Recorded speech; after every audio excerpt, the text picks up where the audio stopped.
just warming up right now. We'll do a little shoulders and get some legs in today as well.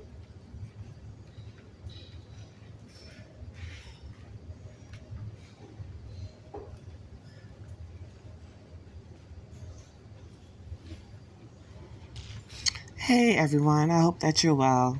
So I've watched all these clips and I did not get any legs in. Maybe next time. So real quick, I want to highlight tips to manage stress if you are a caregiver. I want you to ask for and accept help. Focus on what you can do. Sometimes you may think you're not doing enough, but give yourself grace and believe you are. Break down larger goals, tasks to smaller ones. Connect with others, find a support group. Check into Meals on Wheels, resources in your community, house cleaning services, rides. Also, keep your social life intact. Get a life. You still deserve to engage in things that you enjoy. And make sure that you visit your doctor and take care of your own health. Also, guys, don't forget to subscribe and like this video and share and like again. And thank you so much for watching.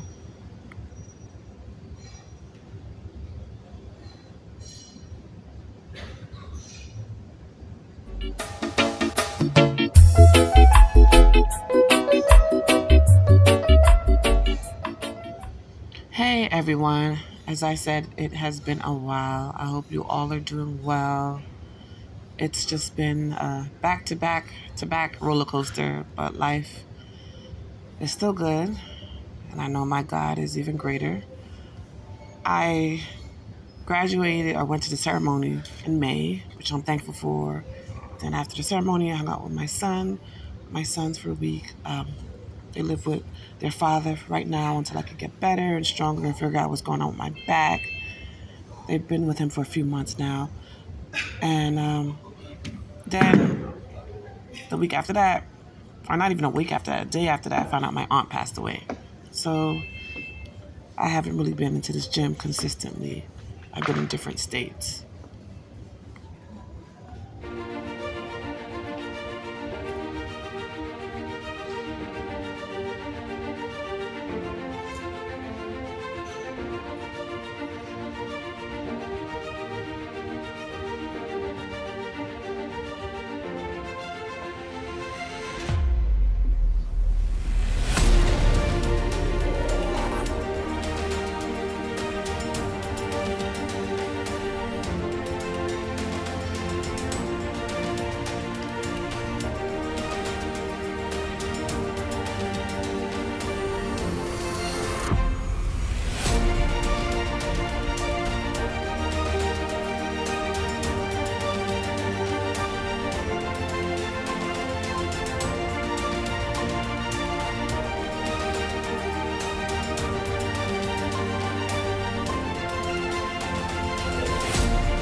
All right, guys. So, every video I do a topic. Today, I want you guys to know that just because someone cares about you does not mean they want to care for you. Let me say that again. Just because someone cares about you does not mean that they want to care for you. Today's topic is about caregiving, giving care, caregivers. All right? So, at any point of our life, you may become a caregiver, or you may require a caregiver. At some point in life, we will all need someone to take care of us, whether for a few hours, a few days, a few months. Caregiving are sometimes called informal caregiver. A caregiver is an unpaid individual that could be a friend, a spouse, a family member who assists with activities of daily living. Formal caregivers are paid care providers, and they provide care in a home, in a care setting, or even in a residential facility or long-term care.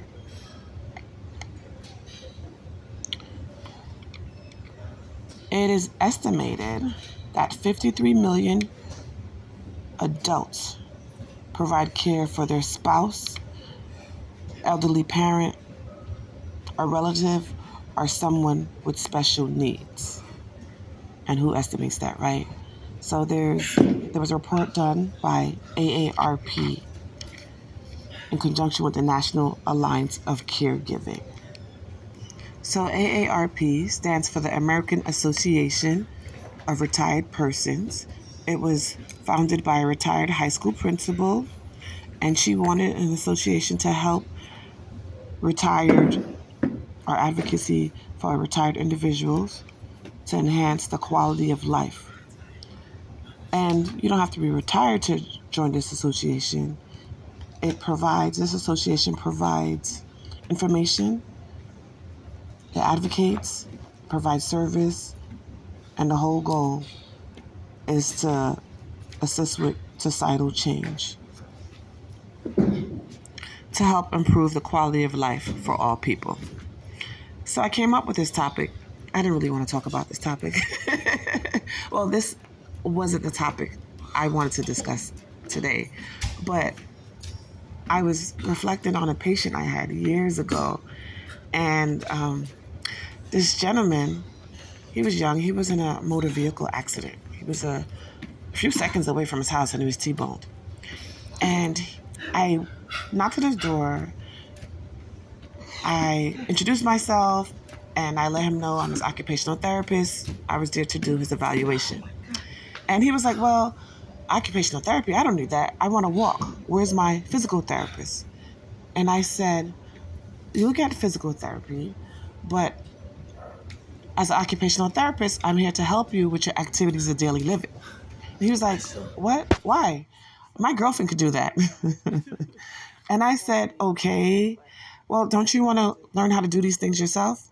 I said, you need to, he was a spinal cord injury. And he had a spinal cord injury, excuse me. He wasn't a spinal cord injury. That wasn't the correct way to say that. You don't define the person by their disorder, disease, illness. They just happen to have that. That's what happened to them. That's not who they are. So I remember being in his room, trying to convince him of my worth and why he needed me.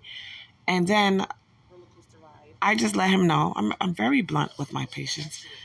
And I just let him know, not everyone in a relationship with you or whomever you have a relationship with or just anyone in the same ship as you, not everyone wants to care for you. So you need to learn these things on your own. So I did the evaluation and I said, are there goals that you want to accomplish, things that you want to do? He's like, yeah, I want to walk. I said, is there anything else you would like to do?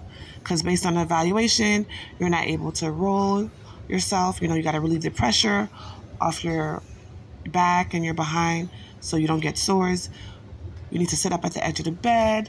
We have to improve your ability to transfer because right now you need 2 people to get from your bed to your wheelchair. And you're having trouble using your hands. Don't you want to be able to learn how to feed yourself or make a phone call to your parents or your friends, family?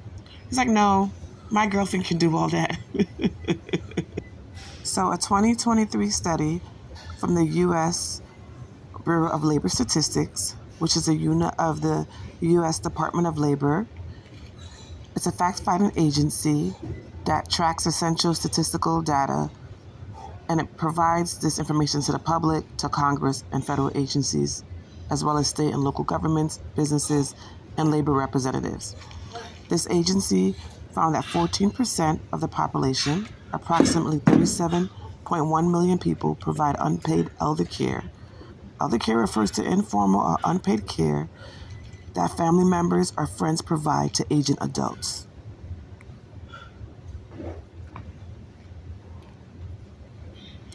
So what ended up happening is that his girlfriend ended up breaking up with him. And he was just distraught. He was crying. He was like, well, I thought what we had was forever. He was 20. What we had was forever.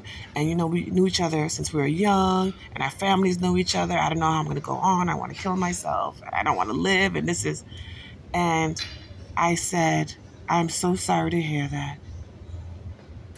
But you have something to live for. I know you're hurt right now. I can only imagine. I'm here to help you any way I can. And I said, well, I'm going to have to report to your social worker, which you just confided in me, because I don't want you to harm yourself. And I said, how about you fight for yourself? You're in a hard fight right now, but you fight to live, you fight to do better, you fight for you, And he started coming around, started doing stuff on his own. And I just, every day, I encouraged him when I was passing by to go to get other patients. I took him out of his room because after that breakup, he wasn't trying to interact with anyone.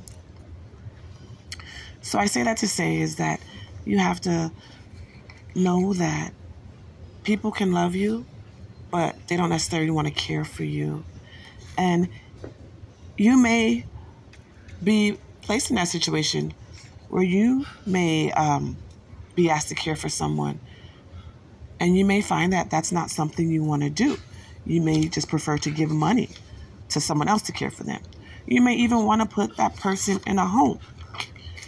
And some people just ignore their family member, friend altogether because they don't want to hurt their feelings and, speak their truth.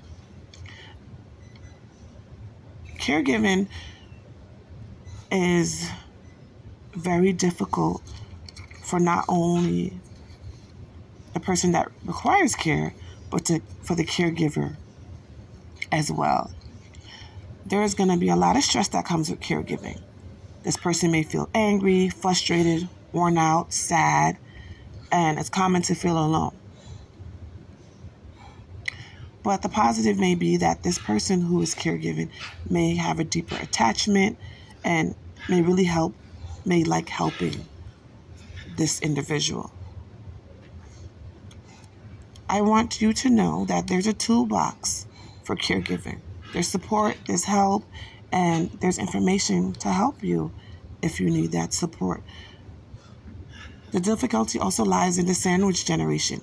We have people who are between two generations who need to care for their parents,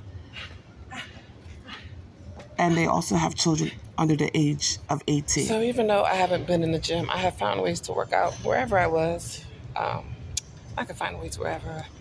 And my body weight is the best workout too. So push-ups, squats, I'm tired. Like my endurance today is shot. I guess I did too much in Jamaica. I want to show you a video. My back endured, and I had some great improvement in my activity tolerance. One of my goals that I had set was to be able to dance for longer and improve my balance, core strength, and little by little it's coming along. The pain and I coexist. I wish one day I could wake up and be pain-free. I wasn't feeling as much pain in Jamaica, which was great. I went there for a wedding. I just got back. But One day I'm gonna wake up and I'm gonna dance again and smile again and be pain free again. But until that day comes, I just keep doing the things that I enjoy as much as I can. God is still good. Remember your power. Thank you, Auntie, for teaching me how to fight, how to dance through my storm.